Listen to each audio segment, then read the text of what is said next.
Welcome to Stormtrooper School of Design. This is the first tutorial of many that I'm going to be putting out on kind of how I do art and some of the tips and tricks that I use that I've learned over the years. And so today's tutorial is going to be just a basic nameplate, nothing super fancy.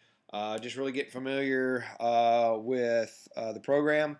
The program that I'm using in this particular tutorial is Photoshop Elements. It's kind of a beginner's version of Photoshop. It doesn't have all the bells and whistles that the full version has, but I really like this one just because it's so simplistic. This is version 10, which is a little older version than what's out on the market now. The reason I like this particular version is the interface is almost identical to the full version of Photoshop, which a lot of people are using CS6 or the new CC. So it's going to look the same. So if you have one of those versions of Photoshop, then things will look the same for this one. For you that don't want to spend any money to go out and get anything, GIMP is a free photo manipulation program, and that's what it stands for, is Graphic Image Manipulation Program, GIMP. It's free, and it uses the same idea as a layering process to create graphics. So you can go out and do these. A lot of these things I'm going to tell you are not program specific, but they may not be in the same place. So we're going to get started here on a nameplate. For wrestling unstoppable nameplates, the parameters are it must be 270 pixels by 60 pixels, which actually is a very small piece of art. So to get started here, we have our interface. You go around here. I'm going to kind of walk you through some things as we go. If you look up in here, you have your file, and you want to go to New, Blank File. Right here, and so you don't need to name it or anything, but if you look here, this one's 1600 by 900. That's not where we want to start. I start much larger than most people. I go 2700 pixels by 600 pixels. That's going to be the correct ratio, so we don't have a squisher, as Bunny calls them. It will be in the right ratio. The reason I picked this particular size is if you take a 0 off the end, it's perfect. So you get to create high-res creations, and then at the end, I'm going to show you how to save it in the correct size. The reason I use such a large platform is because a lot of the layer styles that I'm going to be teaching you, when you make small adjustments to them, when you're working on a small piece of art at 270 by 60, even a 1 pixel change will make a huge difference when you're working that small. You've got much more flexibility when you're working with larger pieces of art, and so that's the reason I do it. But I'm going to save it in the correct one. So 2700 by 600, and that's going to give you your nameplate. As you can see, we started transparent. The first thing I always do for a nameplate is you go over here. This is your color palette. The top square will be your foreground color. The back one will be here, your background color. We're going to start with the foreground. We want to make it black. So that way you can always check to see what it will look like in a match. So we're starting with our first layer. It's a simple black layer. The box is full, so you can start there. So you can see here, over here, here's your layers. We only have one, so we need to create a second layer so you can do your text. So if you look up here, you got your toolbar across the very top, you got layer, new layer, and you don't have to name anything. So there you go. So there we go, and it's blank. And as you can see, you always want to keep your black layer on the bottom. This works like a sandwich, as I kind of call it. This is your bottom piece of bread, and you're going to put everything else on top of it. So you want to leave it on the bottom. If you see these eyeballs, these are going to come in handy later. If you click it, it disappears. As you can see, sometimes you'll need to hide a layer so you can work on something else, so you don't kind of get confused or work on the wrong layer. So that little eyeball is what that's for. You can kind of hide your layers as you're working on them. Because I like to create as many layers as I can to give me a different look rather than just kind of putting everything on one thing. So as you can see here, we have our second layer. We're going to use that for our text layer. We can go over here, create our text, drop down. You can kind of pick a font. I'm actually going to be creating Mad Cow's plate. She had posted in a scene earlier today that she's looking for a new plate, so we're just going to use her as our guinea pig. So Mad Cow currently has one that looks like it has little eyes on each character. So we're not going to use that one, which I'm not sure that is, but we're not going to use that one. I usually get most of my fonts from fontsquirrel.com. It's a really good site for free fonts. They have all the characters, which means you get your asterisk, your parentheses, your periods, your numbers, and all that with those. I also use Dafont, DAFONT.com. They have a lot of good ones, but a lot of times they're trial. Which means you don't get numbers, you don't get capitals sometimes, you don't get characters. So a lot of times, say if you were to create one for 69 Sniper, you have no numbers, so you have to use a different font. So I like Font Squirrel. So you can go there. It's pretty easy to regulate, pick the way you want them. If you want to distorted, if you want to distressed, if you want calligraphy, if you want Old English or whatever you can, they have a way to kind of really get to the fonts you want without having to scroll through thousands to find the one that you want. So we're about to get started, and we're going to go pick a font.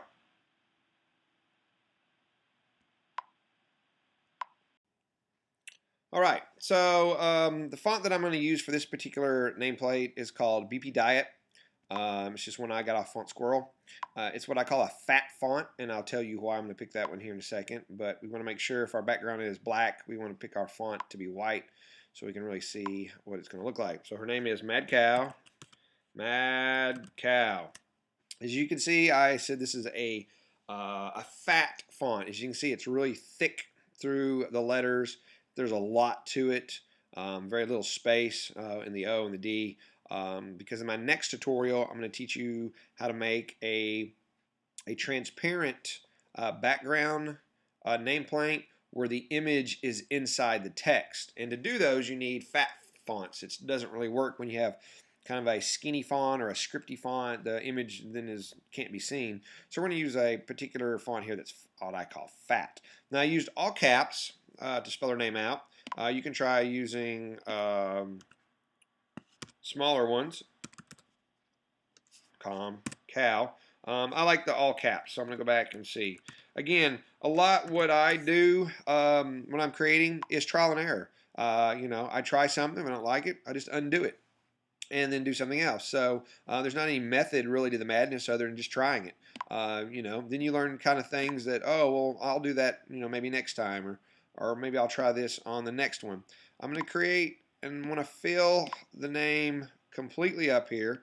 So you can see I got Mad Cow. So it goes all the way. You don't have a lot of dead space, top or bottom. If you want to bring this all the way, either one, you can just bump it down, which is using your arrow keys. You can just bump it like so. And it fills up the entire screen there, which will be good because it is a nameplate. We want people to know who she is. So now you've got your two layers, your background layer, which you can turn off here, and that's what it would look like transparent. And then you have your text. So what we're going to do is we're actually going to make this a little smaller because I'm going to teach you a little trick that Bunny does that I really saw one time, and I thought, I can do that. I know how he's doing that. So I'm actually going to move this up into the middle and give myself some space. So we have here, we have her name. Okay, so what we're going to do is create a second layer. You can go up here into layers right here and duplicate your layer.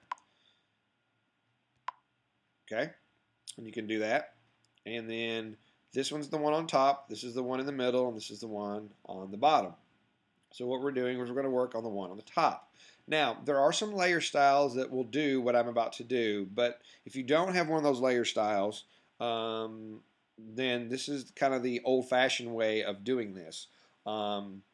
If you go over here into your layer styles, many of these are mine that I've either created or bought or found on the internet and have installed, which is a pretty easy process, but I'm not going to get into that. I have a particular layer style that does this for me, but if you don't have that layer style, then I'm going to teach you how to do it before I ever got that. So if you go down here, you go to strokes. You click that. Okay. Now, stroke is basically, in layman's term, the outline. Okay. If you look up here, you got a black stroke, and it just gets bigger and bigger and bigger and bigger, right? Well, it's a black stroke, so it's not going to show up very well on this top layer, but I'm going to do it anyway. So we're going to create one that's fairly big, this big 31, and you see you clicked it, and you know that it applied because you have your effects icon sitting right here. So what you need to do is there, and now you can see the stroke around it. And you can see when we work on high res, even though it looks huge, it's not that big. So we're going to go bigger. It's still not big enough. So if you double click on your effects, you get into your attributes.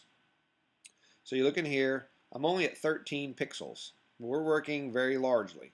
That's what reason I said if we were working at 270 by 60, that would make a huge difference. It would cover your whole entire screen, and it would be hard to make small adjustments. So that's the reason I like working with a bigger palette.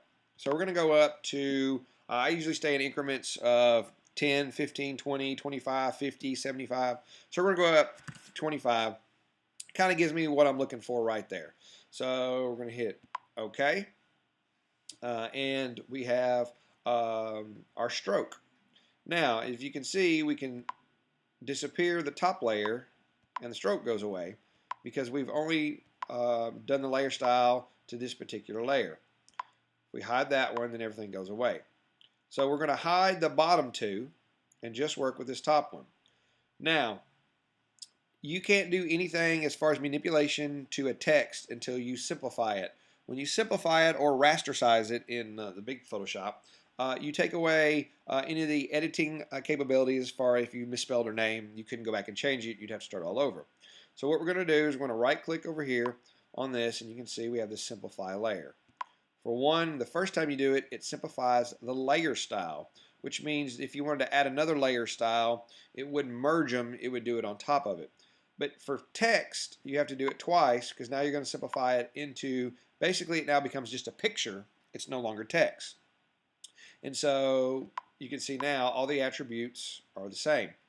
So now the trick is to go over here to your eraser icon.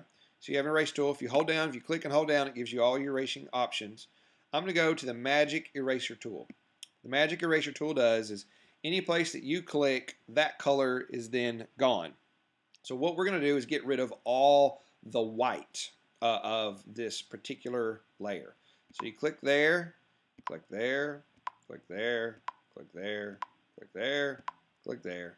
And now you just have the stroke or the outline. This entire layer is just the outline.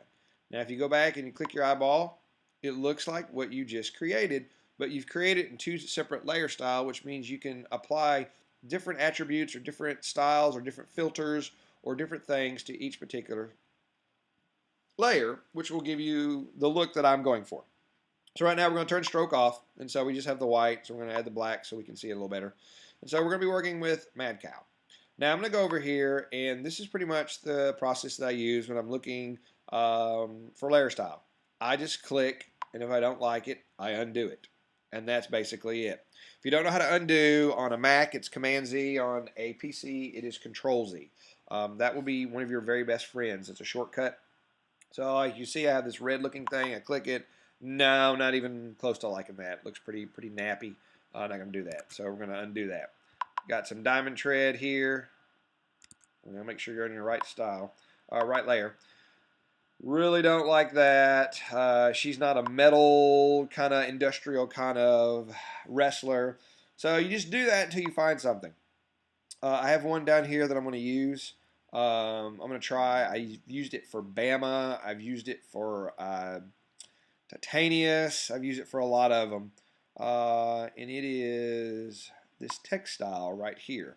Now this is one I bought, so I know if you don't want to buy them, you need to just kind of go out and find the free ones. And they'll work really well. If you see here, this is the reason I use this one for Bama, because it has the leopard print. It automatically does kind of the glossy pattern thing for you. Makes it look really cool. Mad Cow's not a leopardy kind of chick, so we're going to just undo that. And then try some of these. She's a redhead. She wears a red dress, so she must like red. So we look over here. I have one that is called Crimson right there. and you see you kind of get that red gradient. Again, the glossy cuts it in half right through here. You've got that web button looking. I really don't kind of like that. I want to do something a little bit more, so I'm going to undo that one. This one up here is a blue one. You can see that you've kind of got this pattern going on. Looks kind of cool. It's blue though. Not necessarily think I like that very well, so I'm going to just kind of do away with that. I'm going to try down here. I've got, obviously you can see, if I click the right layer, see this one kind of, you got a wood grain going on. We don't really want that. That one's just straight black. See how you've kind of got an ocean blue gradient going on. So I'm going to get out of these. I don't really like these. Not working like I wanted them to. So I'm going to go down here. I've got some down here that I think will work really well in this thriller here. Kind of got that. Again, it's more of kind of a metal industrial looking thing with a glow at the bottom. I don't really like that too well. We got this red bevel. Kind of puts a kind of weird stamp looking on it. Not necessarily like that. So we're going to keep trying. This is a process that you'll just have to get used to. The more layer styles you'll get, the longer this is going to create. A lot of times you'll notice that I usually complain when people want a nameplate, and then 3 days later the contest is over. I may spend an hour just trying out different layer styles. I may have to go find one that I really, really want. So what I'm going to do now, I want to find a layer style that has the cow print, kind of that black and white print that the Chick-fil-A cows have. So I'm going to go take a few minutes and search throughout the web and see if I can find a free layer style and that'll do what I want it to do, and then we'll pick it back up after I'm back. All right, I wasn't able to find a layer style that would save me some steps, so I'm just going to show you how back before layer styles were really a big thing, how we kind of did things the old school way. So what we do is we open up here, and obviously I've been in Google Images, and I've been looking for cow patterns. So let's call it cow pattern right here. And one thing that I do to make sure that I have a good image is you go into search tools and you go into large. And to make sure you have a good, because remember we're working with a pretty big piece of art, 2,700 pixels by 600. So you look here, you have your different patterns going on here. Obviously some of these are watermarked. You want to stay away from those. It's just more work. Another thing that you weigh when you're looking for large images is make sure you type in wallpaper, because usually wallpapers will fit resolutions for nowadays computers, which are pretty big. So if you look here, you got cow pattern wallpaper. So we're going to look over there. I really like this one because it's kind of fuzzy. It's not a created one off a computer. So you got one here. As you can see, you kind of get weird and look. That's kind of strange and disturbing. So you look around here. I really like this fuzz right here. It kind of gives me a good look. This is not necessarily a cow to me. It's more like a white cheetah. So I'm gonna go with this one. This one's 1600 by 1000. Obviously, you want to view image. It's probably going to take me to something else that I have to click, which is some of the things you have to do. Yep. So you can go down here. Let's see. No, I don't want any silhouette dancing people. I don't want any iPads. I want cow. There we go. Looking for models. There's a model. So here we go. Now we want big. Here's a little trick that I do to keep some space on your computer. A lot of people save these. I just right click on it and I just copy the image. So you copy that image and you go back to your Photoshop. You go up here to File, New, Image from your clipboard, which is where you just put it. And so now you have the image. You don't have to save it and then open it and then delete it later. You just have it there. So we have that just like that, the way we want it. So now we want to go over here to a selection tool. There you have it. You can move it around. You need to drag it down to our nameplate. You can see it's not near big enough. So what we're going to do is stretch it to where it's somewhat big enough. Now as you can see, we've added it. It's on top of our layer. We can't see it. So if we bring back in our stroke, you can see what it'll somewhat look like. We don't have a lot of the mad cow design on there. So at this point I would say, I don't like it, undo it. Hit Control Z, gets rid of it. You go back to this, you hit close out, don't want to save it. No, I don't need that. I'm not going to use it. So we're going to go back here. We're going to find something that had a little tighter pattern. So we're going to go back and find something more like this. So we'll close out of that.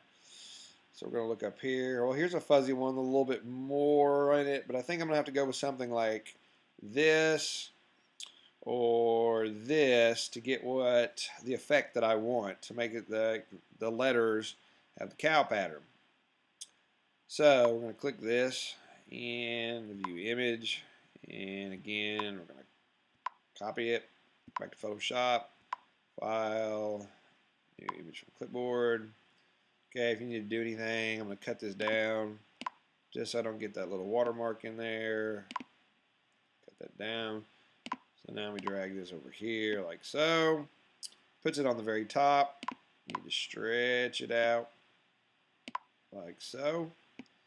And you can kind of do some squishy here and get away with it. If you want to bring this down like so, and this up like so, that pattern may sell a little better. A lot of times I don't like to squish images, but since it's a pattern, it's not such a big deal. So there we have it on our top. Again, we need to move it down. You see that now that would work a little better. So that's kind of what it would look like if we did the pattern, you know, as inside the letters, which is the layer style that I was kind of going for. So we're going to try that. Now, to do away with all the things that you don't want is a pretty easy process. Now you need to zoom in, which if you want to zoom in, your shortcuts are your command or for Mac and control for PC, minus and plus, which is up there right after 9, 0, then you have minus and plus. Plus will zoom in, minus will zoom out. So we're going to zoom in here, and we're going to go back over to our erase, and instead of using the magic eraser, we want to use eraser tool, which is, will give you, if you see it's a circle, it's a very small circle, so we need to make it bigger. So now that's big enough for me to work with. So now what you're going to do is make sure you select your pattern so you don't erase anything else, and you just need to follow the outline of the stroke. And so when you go to erasing things, make sure you don't get into it like that, so then you'll have to undo, but just kind of follow like so. Now you may have to make your pen or your pencil a little smaller from time to time. See how there I kind of goofed it? Control Z, kind of undone. So you want to let go of your mouse often. So you don't hold it down, you're erasing for like 12 minutes, and then you make a boo-boo, your undo will undo everything from your last mouse click. So you don't want to do that. So a lot of times if you get lost, you can't see what's going on here. A trick that I use here is you click there. If you see this is 100% opaque, what you need to do is make it fade it out. Keep fading it out. Keep fading it out until you can see where you need to erase. Quick way also is get rid of the black right there. So now you can really see. So now you can erase just where you need to erase. So we're just going to sit here and erase everything around the edges of these words. And so our pattern will end up being inside the letters, which is a neat trick to get a pattern that you want. If you don't have a layer style or don't want to go buy one, this may take you a little more time, but again, it's free. So you saw I just went and grabbed a random image off Google that I wanted. You're going to make sure you get the inside right there, right there, right there. And you keep erasing all around the edge here. And a lot of times doing art is some tedious work, but it's good practice. I'm using a laptop, so I have a mouse pad, so I'm just doing this with my finger. A lot of people use the drawing pad.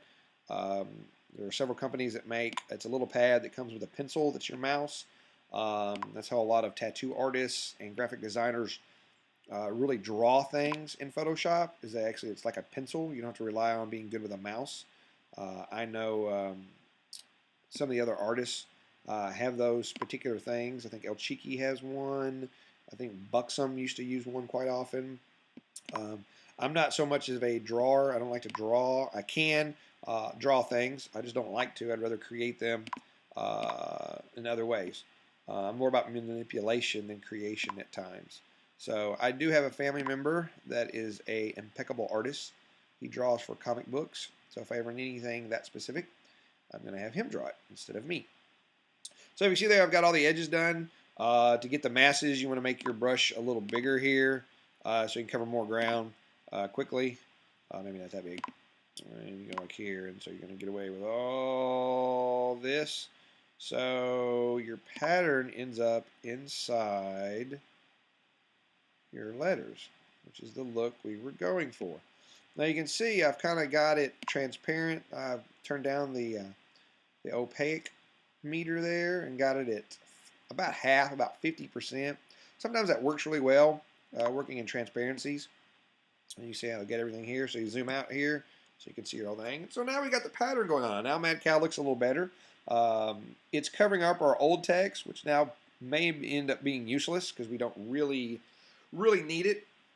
You can see here we're going to turn back up the pattern, and so we can get it more prominent like that. It looks like kind of a gray. Go at the 100, you kind of lose some things.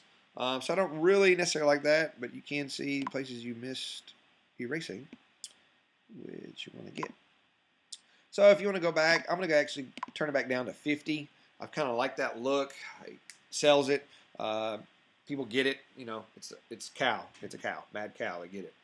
So we're going to do it like that. So now, one thing that you want to be able to do so you don't mess up all the work you just done, your top layer and this layer need to kind of be together. So if you move one, you're going to move the other. So an easy way to do that is just hold the shift key down, highlight them both. If you see this little chain, you're going to link them. Now, so that way when you move them together. And you can see all the places that you missed to erase. You can see the letters back there, all right? So, that way it's an easy way to move everything without, screwing everything up.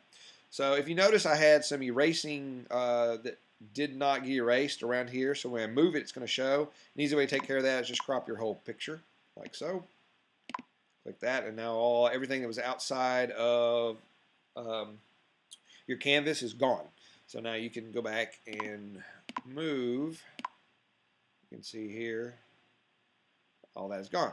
Now another trick that's going to look really good is, look, you're going to do away with your text behind it, and now you've got the cow thing is kind of transparent. This is what it would look like on a black background. Not quite what we were going for. Sometimes it reveals things like, look, I didn't erase all of my pattern. Some things there. So what we're going to do now is this particular one, you need to add some layer style to it to really make it pop. So obviously it's on a black background. We're going to start with white. So we go here. I've got some web button layer style. So I go down here to a white, and there you go. And so it kind of sells it a little better. I think I want to bring up the pattern to a little where it's like so. You've kind of got that going on. Again, you can see some areas where you need to go back and erase so that doesn't show up on the final plate. You may have to take your brush down so you don't. There you go, like so. Like so. So you can see we're kind of dealing with a lot of times you're getting things lost. So it's not really working. So we're going to take this back down to about a 50. Works a little better, like so. But we're going to do something to this top layer. Remember, it's just the outline. It's just the stroke. So we're going to clear the layer style. It goes back to black. We lose everything. But we're going to start looking for some different things we can do to it. If you noticed up here, you want to look for white-based layer styles. Again, she's not a kind of a metal industrial kind of girl, so we want to try some other things. So we get down in here. I actually have one that I use quite often. It's a delicious bubbly Photoshop layer style. It was one I found. I think it was free. So if you look down here, I've got some white that work really well. Now she is a girl, so we maybe want to do some girly parts of this. So you want to hit that, and it kind of gives you a little different look. I like it. It moves together well. It gives a three-dimensional kind of look to it. It's got a gloss to it. Works pretty good. So we want to maybe think about that one. Let's see what the other one does. Really, it's almost the same. I think it'll look different on a larger scale. This is an enhancement to these layer styles. It puts a gold stroke around it. So we want to hit that, and you can see now we've kind of got some gold going on. Remember, she still is a girl. She still is a a lady, and so we want to maybe give her some bling. And so with that thinking, we're going to undo both of that. We're going to go back to the black. We're going to go down to some of the layer styles I have that have a little bling to it here. You can see I've got some here. This one here kind of got, it's not necessarily white, kind of got a little gold going on there. I've got one up here, it's all silver. Kind of gives you the white look. If you zoom in, you can see kind of the design it does there. We're going to do that. I really like this one.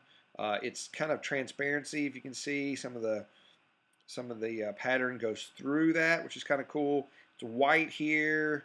It's kind of gold. You kind of maybe got some bling going on there. That may work for a lot of you that like the super bling. I've got several that work good with that. This click jewelry has got the gold and the silver. You can see there. You got your bling bling. I'm gonna look out. Maybe look at that. Maybe, maybe not. Just more personal preference. Some of you may like that. I'm going to undo it. You can go with the gold bling there. Kind of get that look. I've got those. I've got this newer one that I've been working with. I really like. You got that one. It's just more gold. It's got some patterns in it when you have the room. You can see there. So again, just trial and error. I'm going to sit here and play with this for a little bit, kind of offline, and show you what I've come up with. Maybe you can go start playing around with your own, and then when I return, I'll show you how to save it in the correct size and get it ready to give to your client. As you can see here, I found a layer style that I kind of ended up being happy with. It was out of some of that bling that I was trying earlier. I found one. If you can zoom in here, it's kind of got a gold little ridge to it. It's kind of got a little kind of a pattern to it that I like. Worked really well. So I'm going to be able to use that. As I was searching, I remember that I had made Mad Cow a promo at one time. She was on a radio show, and I looked up her avatar, and I thought, hey, I remember seeing one of those as I was searching one day. So I went and opened it here. As you can see, here's Mad Cow's promo picture I made in her red dress with her red hair and all that good stuff. And so I think I'm going to incorporate that. So it really sells that that's her. This is actually at a smaller size than her nameplate. So I'm going to use this large picture over here that I added a kind of a filter to kind of give it that watercolor look to it. So I'm going to drag it down here into our creation. You can see I've got it kind of turned down on the transparency. It's kind of opaque. So what I'm going to do is kind of see if this will fit down here in the M. As you can see, I can kind of get her face in the M there. Let's turn up to 100 so she really pops out there like that. I like that. I kind of like the way that looks. Obviously, she's out of the M, so we're going to use the same trick we just learned about getting things away that we don't want. So we're on our close-up there. Go to your erase tool here. Let's make it, well, we can leave it at 30 for now. So we need to again go into and just take away. Remember, you're not erasing the original. It's still over there in our promo pic. This is just a copy. So don't freak out. You're not getting rid of something that you spent time making. You need to get rid of her arm here. Go down into that. Get rid of her arm like that. She got some hair sticking out here. So we need to erase that like so. Get rid of all this on the bottom like so. We need to get rid of all this because it's sticking out. Now, I'm not real sure I just like her elbow just randomly over here. It's not selling that that's her arm behind her head because you can't see that. So I think I'm just going to take away all of this out of the A. So she ends up just in her M, which is fine. It'll work. Get rid of all of her elbow. So her face is just in the M. So we get rid of all that. You have a little leftover right there from that. And so I'll zoom back out, and now we've got a little different look. We've got the pattern of a cow that's pretty well known. We've got her and her red hair. It's over one eye. I think if you actually look at her avatar, it's very similar to that. So it really sells it that it's her.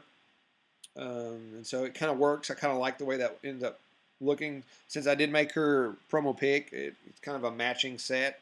Anytime you can do that, it's always a good selling point. Another thing that's going to make this one really unique is we're going to go away with the background and just make it a full transparent nameplate. So when it is on anything outside of a match, it'll just be transparent, just see through. So I like the way that works. Also, even your pattern is a little transparent, which is kind of cool. So when it is above her head on her profile, anything that's behind it will actually be able to see through. So if she's got the glitter one or the flames one, that'll actually be able to be seen through that at some point, which is kind of cool. So I kind of like this. We've got some bling. So we need to add a little flair to it. So a lot of guys do this. We're going to go over here. I've made my own flare. I go in here, I find flare right there. I'm going to open up my flare here. As you can see, it's just the bling. I made that myself through a few tricks, and so I put it on lots of promos and nameplates, kind of give it that it is blingy. So you want to take this, drag it down to on your nameplate, and make sure it's all the way on the top layer. And so you want to make it kind of big, like so. You move it around. Sometimes placement is everything. Obviously, you're going to put it right here on this corner. Really make sure it's on the corner, not just close. You want to get in, zoom in. This is where your nudge comes in handy. You want to make sure it's right there on the corner. Like, yes, I'm done with it. I'm going to zoom back out. You can take this and kind of rotate it so you make sure you get all the flare. It didn't get cut off. So you got that. I think I want to do another one. So I'm going to go up here to layer. I'm going to duplicate that layer. Hit OK. I'm going to grab it. I'm going to move it over here right in this big spot because there's a lot of things that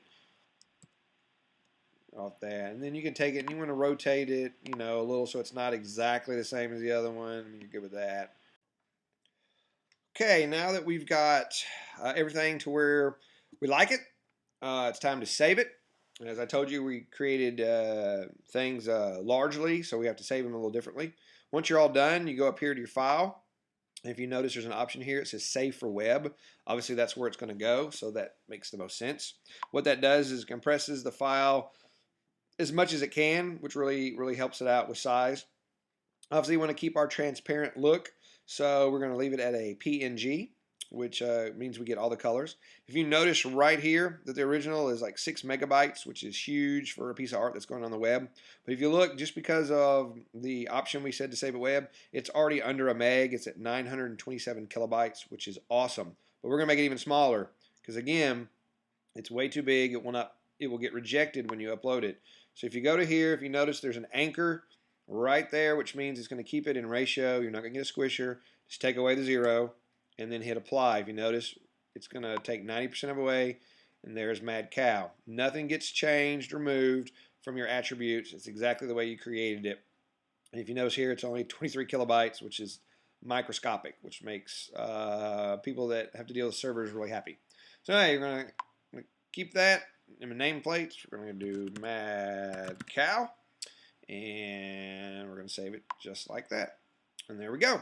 So I hope this has been somewhat helpful for you in creating some art. I'm going to create a promo pic the next time and show you how I kind of do my promo pics and some of the techniques that I use to make the models look as close to the avatars as I can get them, which is one of my particular things that I like to do. I don't like to get them just anywhere close. I like to get them as close as I can. So again, this has been Stormtrooper School of Design, tutorial number 1, the nameplate.